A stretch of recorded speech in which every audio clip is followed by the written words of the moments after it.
organizations and difficulties around the challenges that we face when it comes down to black farmers, land ownership, and so forth. We do want to talk about that.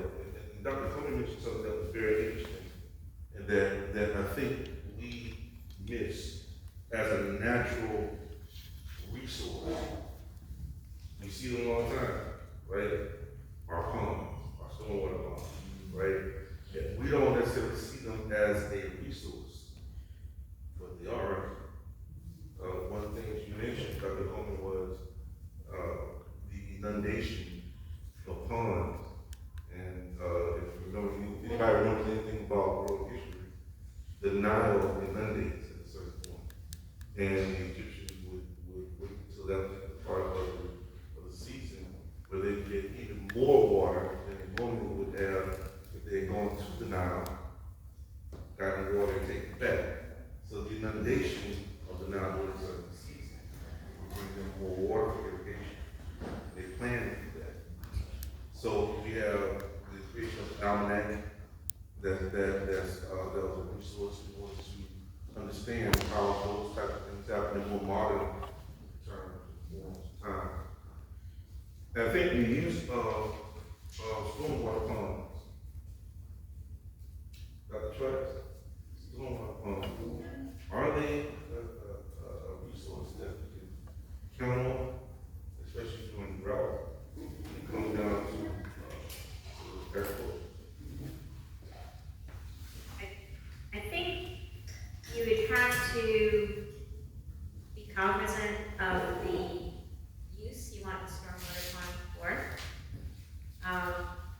Some of them may not have enough water during the dry season to, if it is irrigation of food crops. You would have to look at the water quality and make sure that's safe irrigation. So we started some of that work through a grant from the Tampa Bay estuary program for TBERF, the Restoration Fund. And we collected a year's worth of data at the 22nd Street pond in East Town, as I said, driven by Ms. Young Green, who wanted to know why can't we just use the water from this pond here. And so really having the information and comparing it to regulations on what is allowable for irrigation is important information to collect. Not necessarily cheap to get some of that data, especially if you're concerned about things like organics. If you're collecting that pond collects water from 275, so it's runoff from your car's oil. So there are things that could be of concern. And then I think it's like, what kind of food crop would you grow? And there's probably a lot of research at the places like FAMU on what might get into the plant, right, versus what might stay in the roots. But you can also treat the water. And so could you put a small treatment system there that would clean the water system? So I think it just depends on sort of on an individual basis. I know there have been ponds that have been revitalized. And when you go to the ponds in East Tampa or anywhere, and during COVID, there were people fishing in the stormwater ponds. Right. And for, mercury is definitely an issue that accumulates in the sediments, and it would be in the particulate matter in those ponds, and then it's something that could bioaccumulate in fish. And normally what we found, the Department of Health, when they look at mercury in fish, they normally look at fish that might be caught if you took a boat out. So when we did a project here about a decade or so ago, we were looking at, where are black and brown folks fishing, and many are not taking a boat out, and many are fishing along the river. And so how are you getting information on mercury, and then what are the fish that they're collecting? So the Department of Health actually added some of the smaller fish that we found people were fishing and catching to what they would normally measure. But then still the signage, there's no signage when you go to any of these parks where you might see people fishing that say, check the Department of Health for mercury levels in these fish. So I think it's, again, coming back to this issue of environmental quality and being aware of what you're eating, what you're inhaling, what you're putting on your skin. It does become a lot. A gentleman here this morning raised the issue with a magazine about chemistry. And so most chemicals in the US, I remember Julie Zimmerman, who's a professor at Yale, was talking about green chemistry and saying that we actually can tell by the formula of something whether it's going to be carcinogenic, all of these different things. But we don't use that to rule out you shouldn't make it, right? You make it, you put it on the market, years later you find out it's been a challenge, and then you figure out how to remove it from everything, right? How to get rid of all your pans that were coated in and so that is how we live. And really it is looking at, can you actually screen things before they even get produced, because you already know it has these toxic, yeah. So. Ms. Dunn? You had a question earlier. I guess I was digressing. My question was trying in reference to the remark, how do you pass along knowledge that was required for younger people to be more engaged and interested in? I was just going to share that we have a project that we work with through the Duval County School System, and we feed 101,000 kids a day. But a part of the process is something they call a Farm to School project, which is funded, by the state of Florida. And the money does come from the USDA, but what we do is we go to elementary schools and we talk about, where does your food come from? And he does a whole presentation with the product that grows above the ground or it grows below the ground. And he's got this little game that he plays with the, pre-K, kindergarten, first, second, and third graders, where they kind of identify the food, and then he has something that we call an added value. So what comes from that food? So he'll have like an ear of corn, and they just go crazy when they see popcorn, and they see cornbread, and they say, oh, that came from that ear of corn. And then he gets to describe to them what it takes to grow the corn, how they can grow the corn. And so that's been a very successful way of introducing very young people to agriculture and what it means in their kitchens to their mommies and daddies. Because now he's got oranges, and what comes from the orange? And they'll go, orange juice! And then he pops out these 2 gallons of orange juice, and he allows everybody to have a taste of orange juice. And sadly enough, he's even had some kids say, can I have another drink of that orange juice? We don't really get orange juice in my house. And so those are the kinds of things that, are impactful. That's what I want to share. That sounds like it should be a show. Yeah, put them on bench kids. But we would love to be in more school systems. However, we're really just hanging out with, I think Union County, Duval County, and Columbia County, but we need more access to more school systems. And I'd like to share, just piggyback on what my sister has stated, water quality. I don't think we pay enough attention to the water quality. What you're bathing in, what you're drinking, what's going through your house, the quality of water. And even from that perspective, what are we putting on our plants when we irrigate our plants? They have reclaimed water. Some of you might be familiar with reclaimed water that comes from the sewer system. That water is sprayed not necessarily on the plant. They have spray fields, and they spray these fields with reclaimed water that is coming from your septic. Now, most of you, I won't say most of you, those who live in the St. Pete and the Tampa Bay area that experience the hurricanes. Now, some of your toilets was bagged up. Anybody have any experience with that? Your toilets getting bagged up during a storm, water's everywhere. We was out in St. Pete there, I can't remember the area, but all the houses were flooded. Now, this water is going somewhere. These contaminants are going somewhere. I didn't eat fish out of the river or the lake about 6 months after that, because the lake were filled with feces and everything else that came from those flooded waters.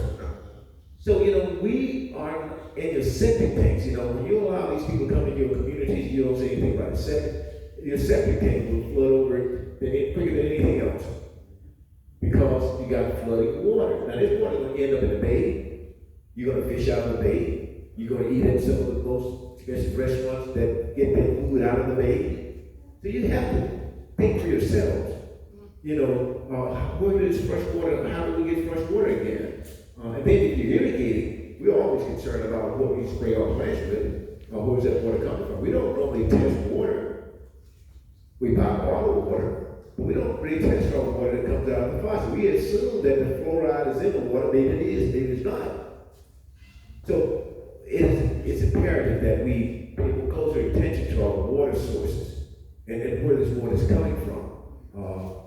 My cousin there in St. Pete, they had feces coming through the toilet, right, Donna? On Park Place. On Park Place, On on the beach. It came up in the shower, it came up through the toilets, it came in the sink. And that's everybody that's on that water, on that bay. They live right there. You can't get back there because they blocked the bay off from you. Can't get back there. They live in these $1 million houses. They have the same problems. So how do you mitigate that? How do you prepare better for that system? And I think we all. And then the story that comes from Jackson, Mississippi. Maybe you heard of what happened in Jackson, Mississippi. It was a catastrophe there. All the water was bad for months because of pipe breaks and old water mains would not have been fixed in 80 years. Then you can't use the water again. What diseases that come?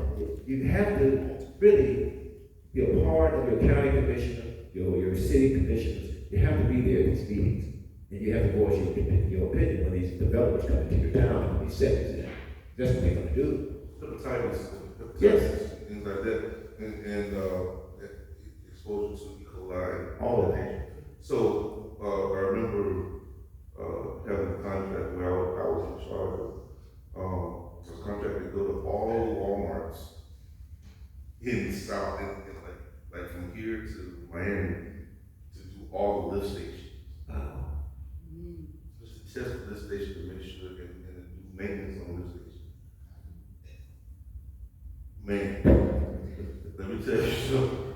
And so here, recently, many of you may remember when we had a report that came from the Temple Terrace area, where there was a backup of some 65,000, maybe around that, gallons of water, of sewer water that went into the Hillsborough River. Wow. Okay, so the effect that could have had, right? But what got me was the lack of transparency regarding what happened, right? And so, these things happen, little disasters happen and things, but it really wasn't labeled as a disaster, per se, right? It was kind of swept under the rug until maybe, remember that? It was swept under the rug like May, and it happened in February. Well, not February, but it happened later on when it finally came out, right? And so, people, different government agencies have to determine who's going to be responsible for putting this information out. Who's going to take the responsibility for what just happened, right? And why it's just now, because people are going to find out why it's just now getting out, right? We look at these things that happen in communities, especially in rural communities, rural areas. And as I was asking Dr. Trotz about the use of ponds and pond water for farming, for irrigation, and we see it in the urban areas where they use it for, as you mentioned, reuse water to do what? To sprinkle the grass and things, right? Water the grass and public thoroughfares. I think that when we look at resources and water quality, there's a lot to be said about that, and I don't think people know enough about it, right? Dr. Comey, you came with some stuff here. Yes, that's for soil test, but the same can also be used for water quality. And I'm gonna circle back to this whole pond thing and ask everyone, when you drive at night, you have all those insects on your windshield. How long does it take to clean out when you go to the car wash versus when the rain falls on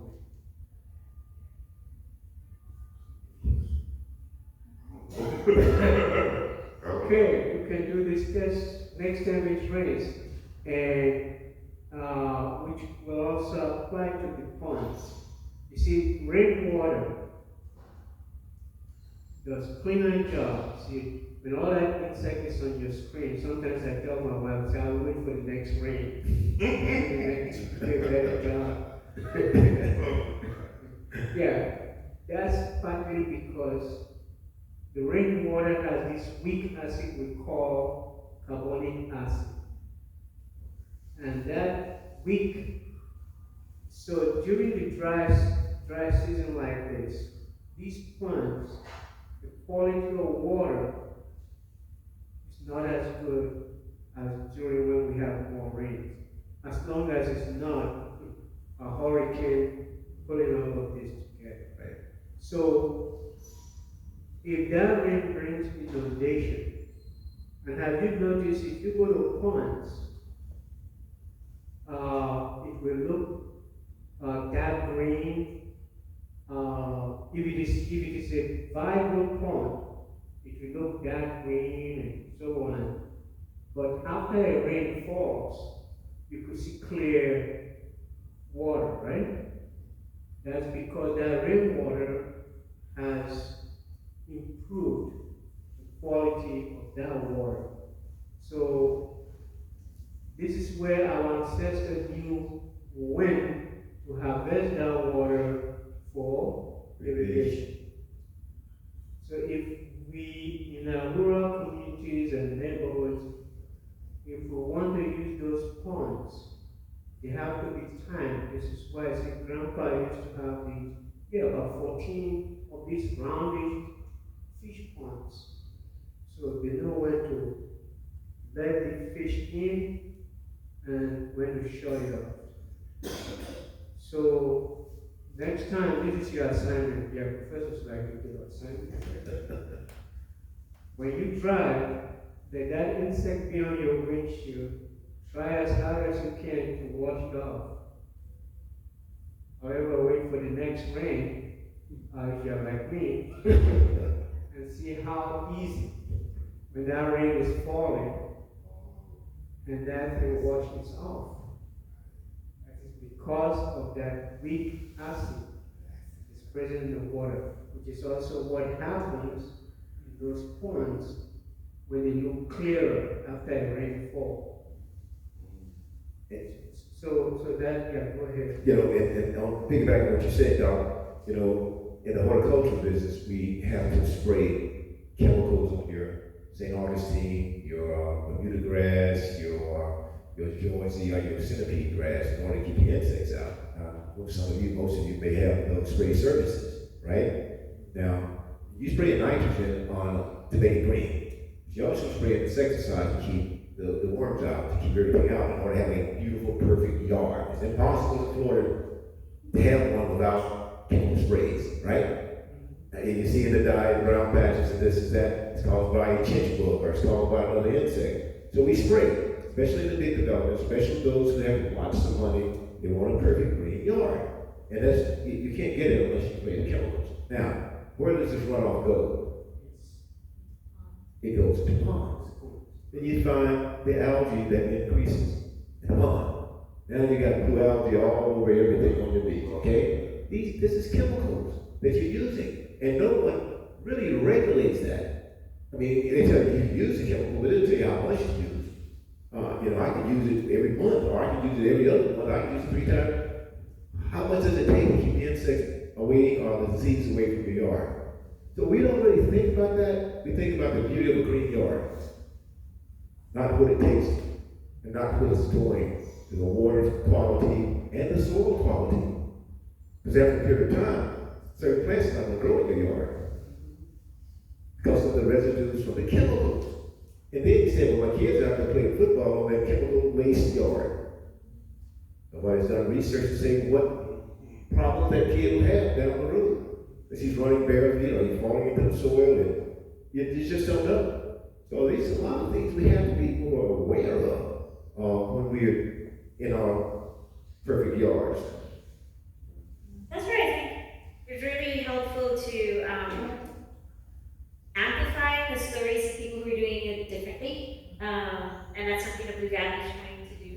And I know that's something that like IFAS does a lot of for friendly yards, a lot of rainwater harvesting and training and providing folks to get resources to put in rain barrels and so on. So I think it's about how do we make sure that like every community has that. So you don't have to drive, that they come and do those activities there, and then how do you support the Florida Friendly? And unfortunately, some of the newer developments, the HOAs require a certain color green, and so it's hard for persons who want to have the Florida Friendly to have it in those places.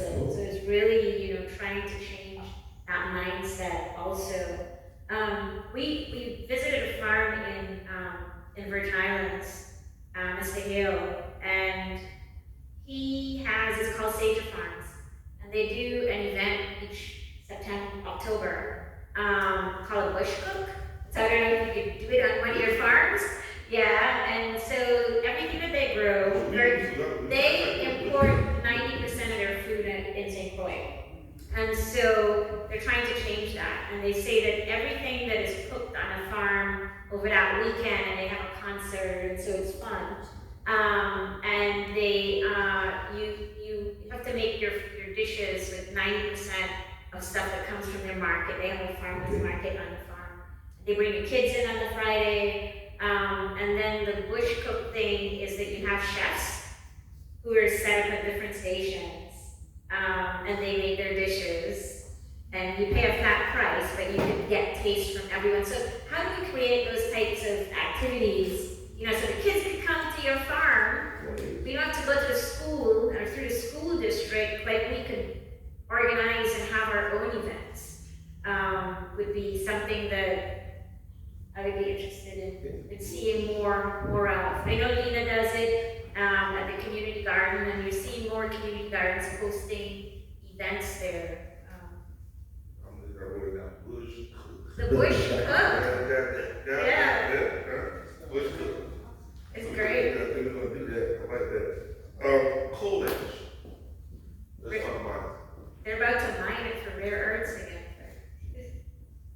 What is going on? Okay, so when we burn coal, we cook with it, right? I know in Africa, in South Africa, everywhere in Africa, in South Africa, during apartheid, you had people that would go into the abandoned mines, coal mines, and go get the coal out of the coal mines that they could. It was very dangerous, of course.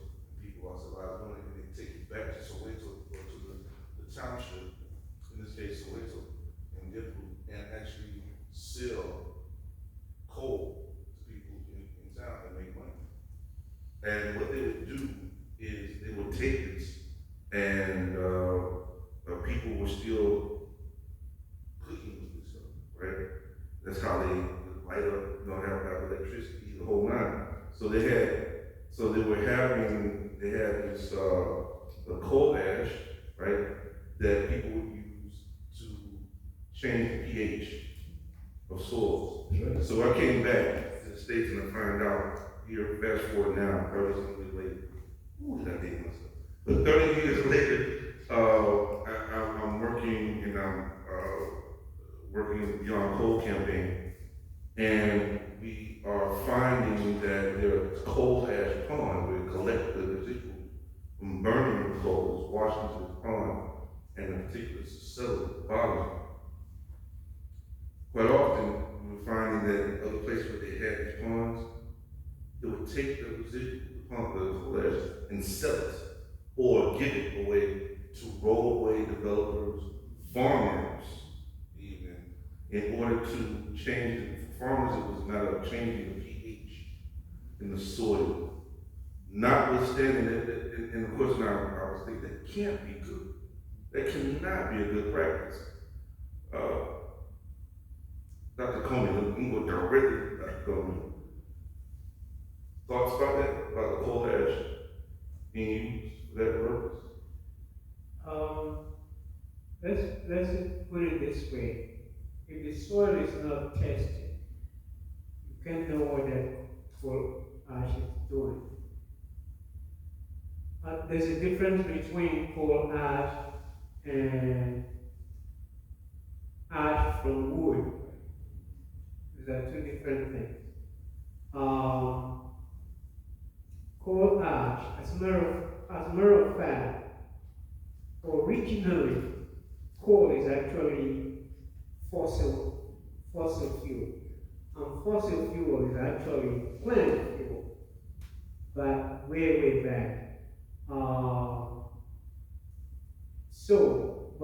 But the way, because of the chemistry that has taken place, coal ash has some of these, what we call heavy metals. It is these heavy metals that create the problem. We just finished a study in Brooksville, in Bears. When USDA had that site, they used to have a vat where they ran the cattle through. And the chemicals that were used to do that, one of them was contained arsenic. They stopped using that in 1963. But the study was done just 2 years ago. 63 years later, that arsenic is still in the soil. And one of the graduate students who just got his master's degree found out. So the coal ash, as long as we're not testing it, we don't know what's in the coal ash. And many of these are being distributed to neighborhoods that have a lot of our folks. So the only way is to find out what is there and do phytoremediation. Grow plants that will actually absorb these arsenics, not necessarily your food crops. But when we were in Iowa, there was this tree plant that grows popular trees. They grow very fast, and you use that for phytoremediation. Yes. You know, I always wondered, how could the valleys of the volcanoes be so fertile? Have you noticed that? When you have the volcanoes that have gone off and years down the road, you look in the valley, everything is so healthy in the valley.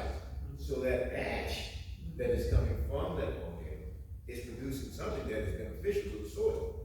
Now, we don't know exactly because they haven't taken the soil test. You know that the valleys are so rich, people farm in the valleys, some of the best fruits and vegetables come out of the valleys, where there have been volcanic eruptions. This is, wow, this is interesting. Because you bring up an interesting point. And I know we're not in a soil science class, but by the way, how is soil, how we produce, how does earth produce soil?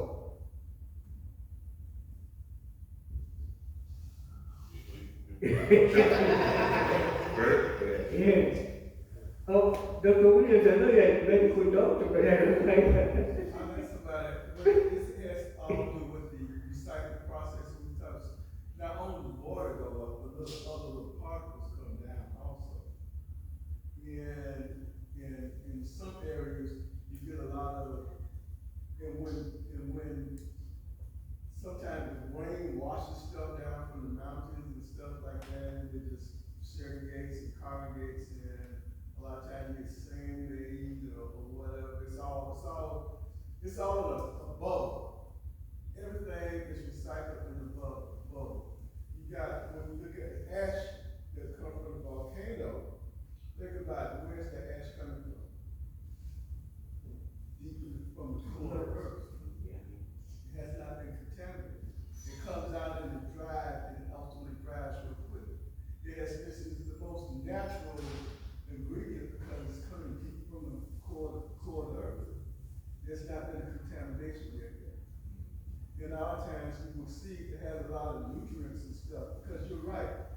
look at, when we went from when society changed, and, if you can see a lot of the agriculture areas were started when we had all the volcanoes, you were right. A lot of it, when we went from a roving type of, humans, where they little patch roving, moved around, and it became agrarian, and they settled in these areas, often at the base of these volcanoes and stuff like that, because you're right, that's where the rich soil was.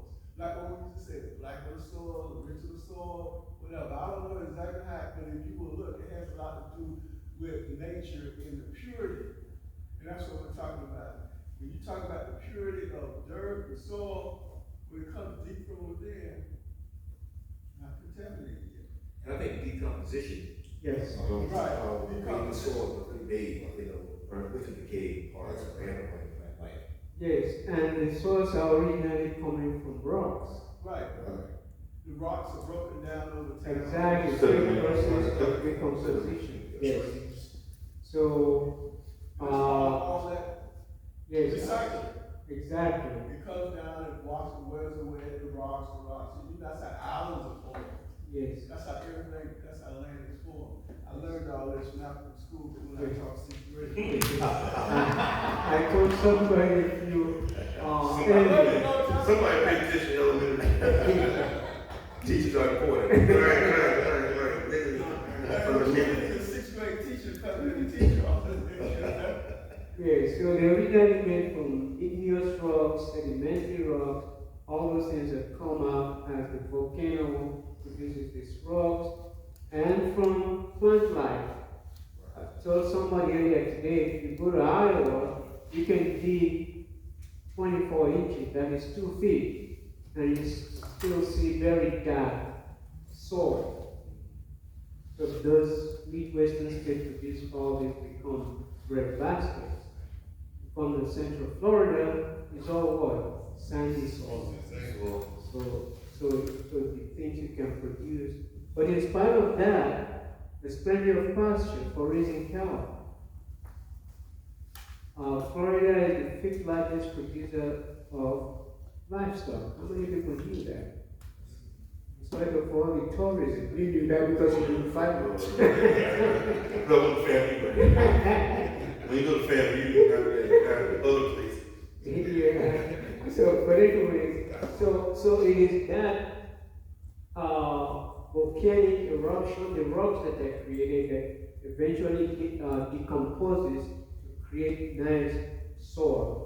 Hence, in some of these islands, the soil is really, really good for growing and rich. Talk about, I'm sorry, this is important as well. We don't have much time, but I wanted to bring up this point, everybody. Researching cattle, right? And researching cattle, I met at the meat market down the street from my house, and I said, hey, guys, said, listen, we have to send our cattle away in order for it to come back and be slaughtered. Mm-hmm. Why would they have to do that? Because of the soil. Why would they have to do that? Because the soil doesn't produce the type of plant life that they need to consume in order for them to get fat, that they need to be, fat enough for slaughter. There's some in Texas, places like that, in the West, in order for that to happen. I'm like, well, why can't we do that here with our own thing? Why can't we cultivate our land? So why are the meat packing houses in the Midwest? Why are The meat packing houses. we? Where are they or why are Yeah, why and where? they? I don't think I know where I live, Texas. They're all in the Midwest. Iowa, Nebraska, Missouri, of course Texas. It is because all this livestock we produce here in Florida, they have to be what? They have to be finished. That means they have to be market ready for the meat packing house. So they have to be finished in those meat packing houses. Well, I think I'm just farm pigs. They some bacon for y'all. Yeah, okay, what do sheep? But if you want pasture raised beef, or you can stay in Florida. Yeah. And you can finish them out with grain. Exactly. You can raise them on grass, and that's what we do. We raise our cattle on grass and finish them with grain. And we know what we're putting into our cattle. And that's the most important. Know where your food comes from. We don't do anything. My cows are gentle. I can walk up to each one of my cattle. I haven't been struck by a lightning rod. I haven't been electrocuted to get into the trailer. All of that plays on the mental attitude of the cattle. He may slow down eating. He may not be buried like he should. So you have to take care of your animals like you take care of yourself. Your chicken or whatever you're growing. We don't use a lot of chemicals in our cows. Flies are big in Florida. We have to try to do something to keep the flies off the cattle. But other than that, they're roaming, eating this lush grass that we have in Florida, and they grow well. And they got good soil. You can have traumatized cattle. You have traumatized cattle, but They that's have traumatized hamburgers. I'm gonna say what's the last thing I said, but maybe. Those cattle will be taken to the market if they can walk the plank. You know, what you shot them up with to get them there. Is that right? She knows she's a cattle raiser back here. She knows. It doesn't matter. If I got a cow on the ground, if I can give that cow a shot, I can give him a shot. He's gonna jump up. Now, if he can walk to that trailer and walk off of that trailer, they're gonna slaughter that cow. You don't understand. Nobody knows what you fed that cow, what medicine you put in that cow to get it there. But you may be eating ground beef because the truck's gonna pull up and Publix and everywhere else to get the ground beef. I've seen it happen. I know that cow, if he can get up and walk, he's gonna make me some money. Because they're gonna slaughter it. Now you may not get the number 181 steak out of it, but you're gonna get ground beef. Yes, ma'am. And if you can't walk, they'll drag it. They'll drag it. They'll drag it to the kill floor. It's a pretty sight. It's just a terrible sight to see, y'all. They'll drag that cow to the kill floor, the floor. Once he makes it to the floor, he's gonna be hung, shot, and he's gonna be denamed, and everything else is gonna take place right there, on the spot. Wow. And they're doing what, 2,500 cows every 2 or 3 days, right there in Centerville, Florida, where the packing plant is. That's the life that a cow goes through. Dr. Charles? I had one question, and that was when we were in Iowa, Seth Watkins, who we work with, he's a farmer. Hey, Chef. He was saying that, for the land grant universities, like those in Iowa, they own a lot of land, but not a high percentage of it was land that was, like showing some of the better practices for integrated, crops and better ways to manage your resources. And so I was curious about FAMU, especially hearing that, in particular for certain farmers, the farm size is not big, it's smaller, that people want this healthier food. And so, what is the land that you own? Is it producing that kind of diverse crops that smaller communities could follow? And are you, could you be to showcase land grant for some of this nitrogen management stuff that we're talking about? That's a very good question. Up in Tallahassee, Quincy, where we have 260 acres, there are different types of crops we're growing.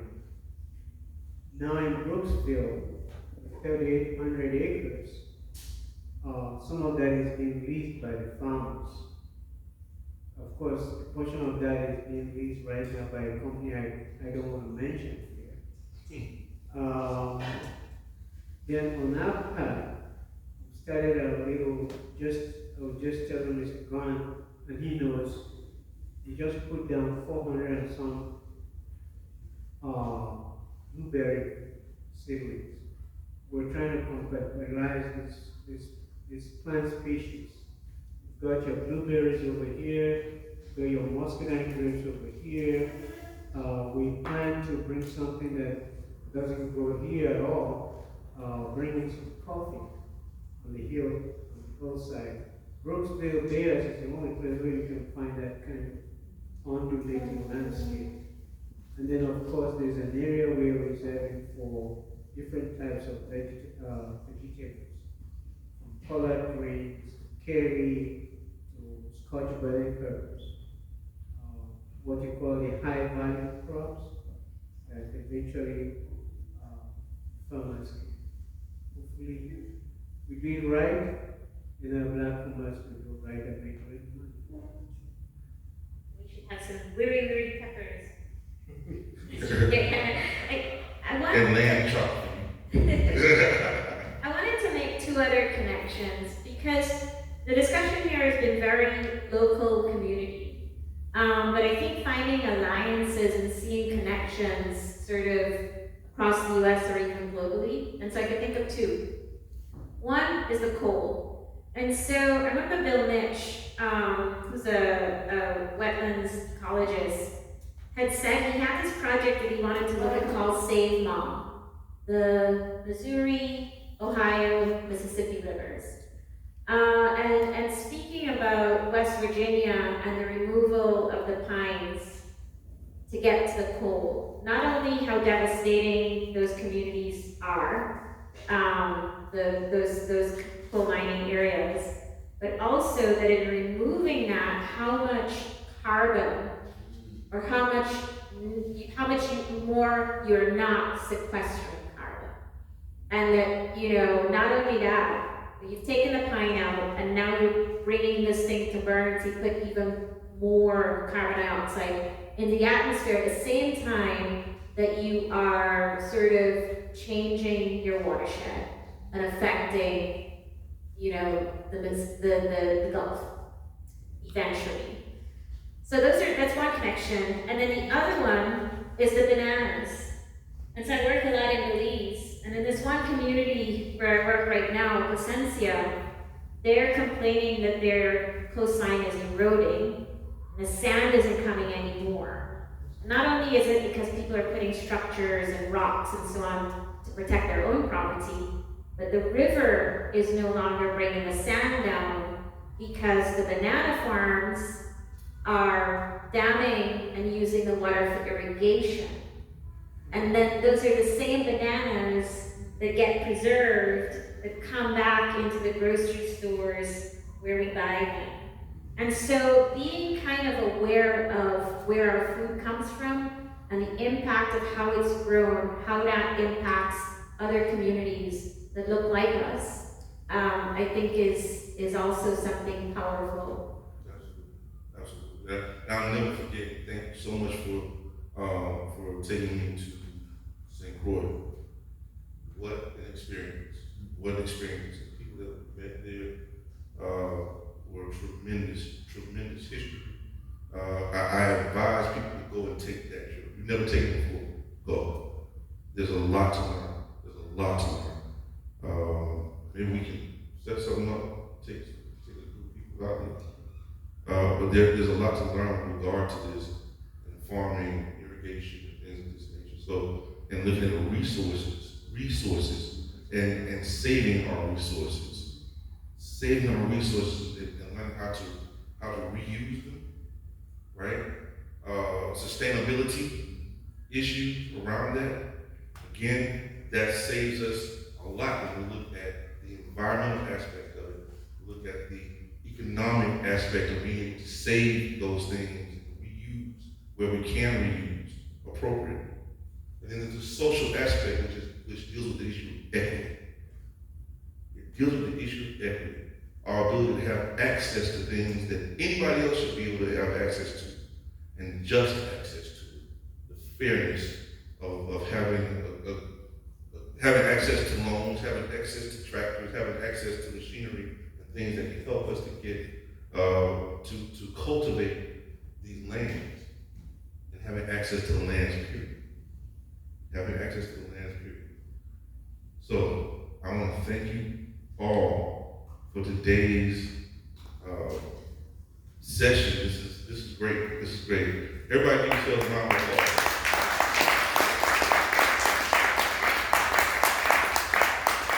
Listen, folks, wow. This has been 2 days of real nitty gritty stuff, right? We got down to it.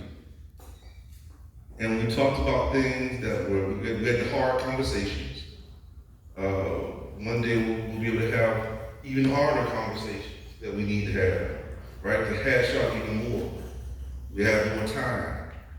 I encourage you all to come back next year when we do this.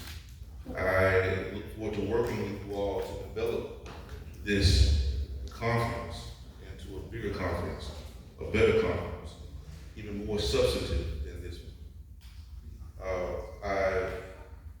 I want to take a moment and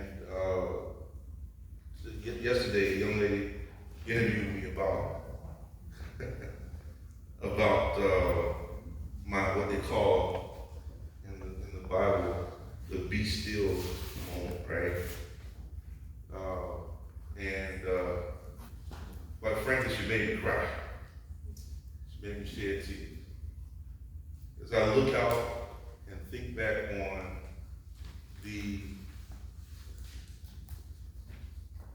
conference that we've had for 2 days, let me just say to everybody here, I am eternally grateful to everybody here for being here. Those who had to leave, I understand fully. I am eternally grateful to them as well.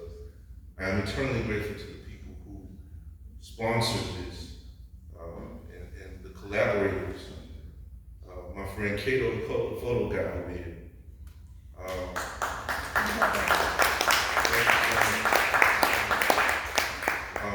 Brianna Browning, thank you so much. Thank you.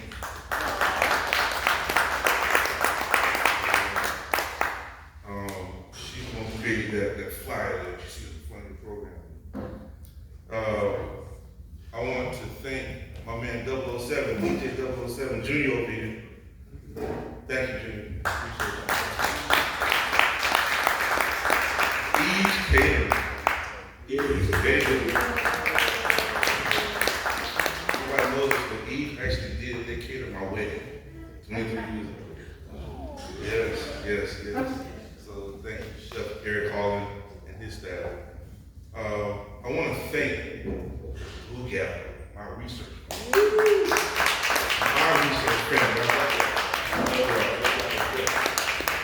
This lady right here is always smiling. Always smiling. No matter how stressed she might be, no matter what's going on, she's always smiling. She keeps but she keeps a smile on my face every time I see her. Thank you, Heather. Heather Hopkins, thank you so much. Thank you. I want to thank the folks from the Tampa Bay Estuary Program. Yeah. Maya and Jessica, thank y'all so much. Listen,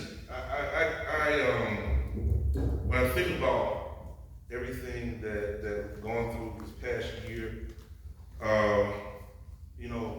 lot of adversity, a lot of trials and tribulations, and there are people here who saw me go through some things on my own that won't be spoken of, except to say,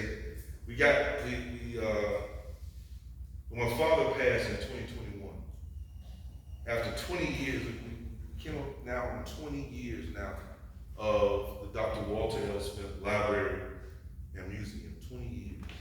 And being in the heart of West Tampa. When he started out doing this thing, he had just come back from South Africa. And I gotta go back to something that happened I spoke of before.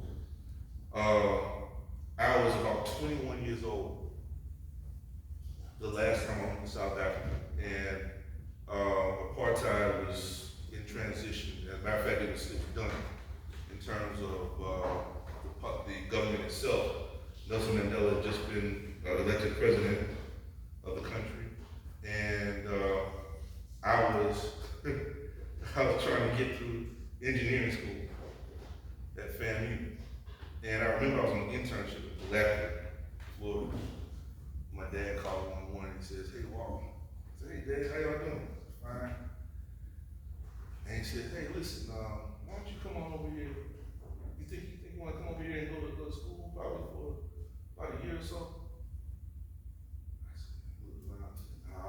Dad, no, I don't want to do that, you know. I was getting ready to play Omega South 5. And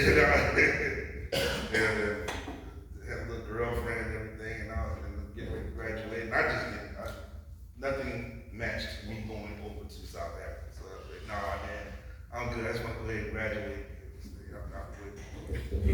I said, okay, son, no problem. Maybe later. I said, all right, cool. Well, I got another phone call. That lady that you saw yesterday in the back of the room called me. She said, hey, Walt. I said, hey, Mom. She said, I know it's early in the morning. It was about 5 o'clock in the morning. Never forget. Saturday morning. I understand your dad called you and asked if you want to go to school over in South Africa. And you told him no. I was like, yeah, if you don't want to. She said, tell you what. July 10th, get your black ass on that plane. I have a ticket ready for you. Have a little girl drive you up there. Say goodbye, because you're coming to South Africa. I will see you with your father and meet you at the airport when you get there. And there's a big picture on my cell phone right now of them having met me at the airport that day. That was perhaps the greatest time of my life in terms of transforming my worldview, establishing my worldview at 21 years old. And the reason was because I hated engineering. I did not want to practice engineering. I didn't want to make engineering, but I was almost finished with that degree. And I said, you know, I just don't know what I'm going to do with this thing. I don't want to do it. What am I going to do? I got there. As I told you, the transition was taking place from apartheid into democracy with the election of Nelson Mandela. And so I went to Wits University, where I studied mining engineering and environmental engineering. And I went to the Chamber of Mines. My dad took me down there. We went down to the colliery mines. I'll never forget the coal mines, working in the coal, diamond, and gold mines. Well, a coal mine was one of the worst things I could have possibly done, but I did it anyway. We went down to the ground, like 2 miles into the ground, and I get down there and I'm taking classes, right? And at the end of the day, after the class is over with, come back up to the top, to the surface, and as we're talking, there's this soot coming out of my mouth, right? It's cold. It's carbon coming out of my lungs as I'm talking, right? These people were doing this every day. Every day. Thank God I didn't keep doing it, right? Fast forward, I went to my dad's college, Funda Community College, right smack dab in the heart of Soweto. So every day I would leave downtown Joburg, and I drive into Soweto, which was very dangerous. You don't stop at a stop. Just for reference, folks, you never stop at a stoplight in Soweto. Just slow down a little bit and keep moving. So I got there, and they had this room called the Panorama Room. The Panorama Room was a lot like this. You could see over all of Soweto, right? Look to the north, south, east, west. I'll never forget looking to the west. And I looked to the west, there's this huge cemetery of people who had been murdered over time. Most of them have been murdered. They didn't just die of old age, they were murdered because, again, post-apartheid. Nearby was a coal combustion that was on its last leg. But I noticed that the soil, which was typically a reddish tint clay, was covered with black soot. And the reason was because during apartheid, black people who typically were able to roam their own land the way they wanted to roam their own land upon full colonization in the 1930s and 40s were forced into this township because white folks didn't want them mingling with them. There's one way in and one way out of Soweto. And out of any township, that's how they were designed. One way in, one way out. So the police would come in, trap you, shoot you down, arrest you, whatever they want to do, and leave. The clean energy was being processed at a coal combustion plant right there in Soweto, and the people only had fossil fuels to use in their own homes and candlelight for their own homes. While the white folks were getting the clean energy that they were processing at those plants. Apartheid. Consider that I'm looking at this graveyard of people who were killed in the revolution, if you will, for independence, fight against apartheid. And in life, they used coal and candles to make their food. In life, they were getting shot down. In life, they were treated like dirt. And in their homeland, in death, they could not be buried in clean soil. In death, they could not be buried in their own homeland in clean soil. That bothered me. When I got home, remember I lived from Tallahassee, Florida. So I got home, I saw some things that reminded me of what I had just seen in South Africa. Our behavior was disgusting. What we saw in terms of how we have been treated over in our own homeland, what I saw when I came back home was not much different, except that we were a lot more advanced in certain things. And we called it democracy.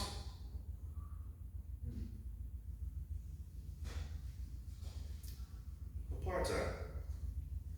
Jim Crow.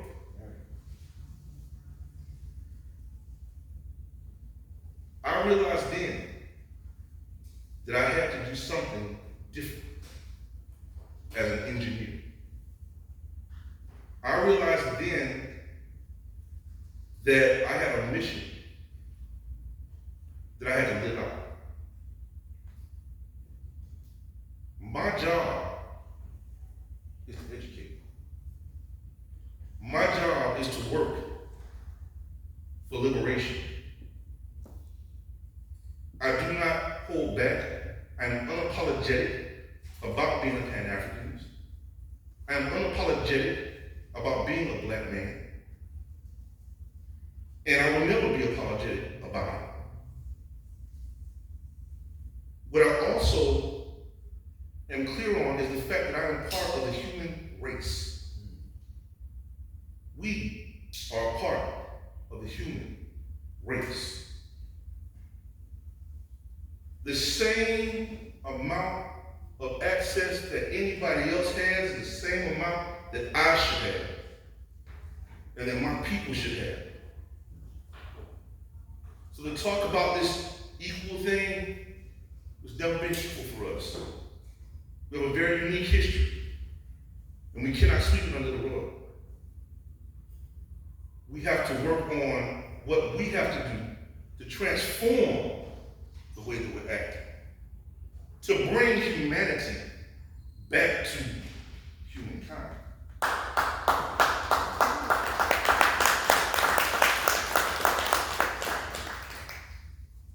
That's what my father lived for.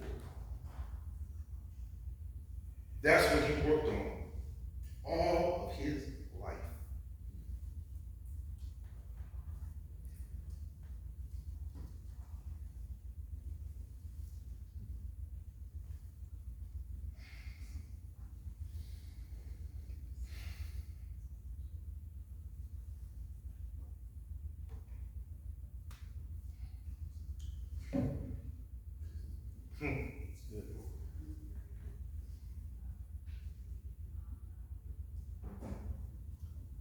When I think back on the fact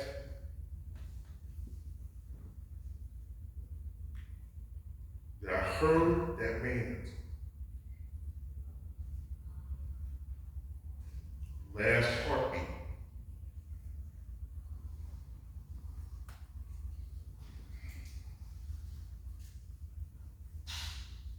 and the efforts that he lived for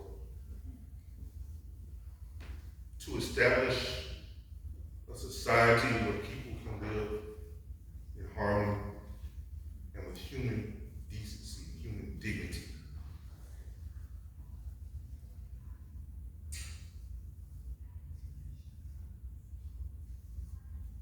I have to keep this alive. The Dr. Walter L. Smith Library and Museum will stay alive.